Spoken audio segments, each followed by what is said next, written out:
Alright everyone, I'm going to do a quick review of this Mandalorian Bandai kit I got, and price tag says $45. I think that's overpriced. I would not pay that much for it, but it was on clearance for $12, so I figured, what the heck.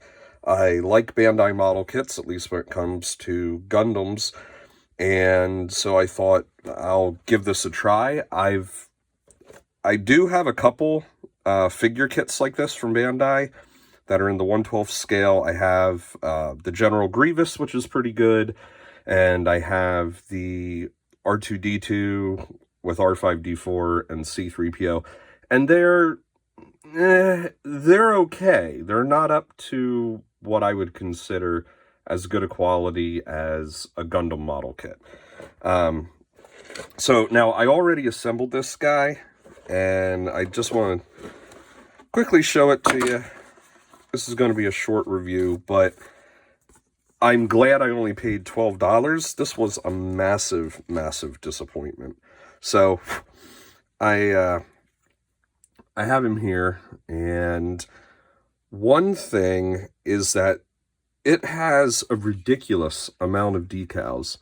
So if you can see here, just all these little decals, and a lot of those are for the shells that he has. And like his belt buckle, that's a decal. That little thing is a decal. Now, granted, you could always paint it. You don't have to use the decals. But I'm used to model kits, like I said, the Gundams, where that would maybe be a separate piece. And so I didn't apply the decals to that yet. All those tiny little shells. And I mean, some of these decals are so small, you can, they're not much bigger than a dot. And so as far as posability goes, it's okay. Double jointed knees and legs. But then this entire piece of armor is covered by one giant decal. And with all these little undercuts and the dents in it, trying to push a decal into all those corners and make it not look like garbage is almost impossible. It's pretty bad. Like the fact it comes with an actual cloth cape.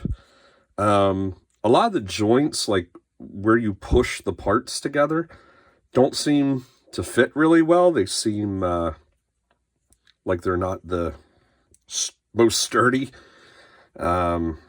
So there you go, there's the figure. I do like the fact he comes with a lot of accessories. He has the Darksaber, which that white is a decal to get all the white, which is why it looks like crap. I'm trying to fold that over. That'd be much better to be painted or to be a separate piece.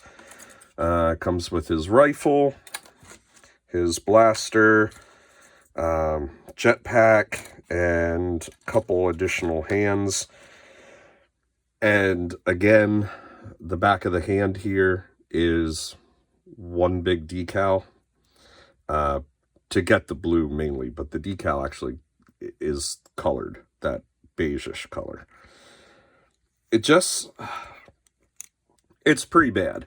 And if you think about the fact that full price, this was $45. If you wanted a 1/12 scale figure, just buy Black Series Mandalorian. You're paying almost twice the price. If this was full price, you're paying almost twice the price to do all the work yourself. And what you're left with is still probably inferior. Now, I don't have this Mandalorian figure in Black Series, but I've had other Black Series figures, and yeah, they're going to be a lot nicer. You just pull it out of the box, and there you go. They may try to skimp on the accessories, because Hasbro loves to skimp on accessories. How dare you have more than one blaster with a figure without being a deluxe price? However, if anyone has not gotten this figure and thought about getting it, hard pass for me. And a lot of the parts aren't used because some of the parts are shared with Boba Fett, I guess. So you don't necessarily have a ton of parts with him, but again, the amount of work that it goes into trying to make this look nice, just buy a Black Series figure and be done with it.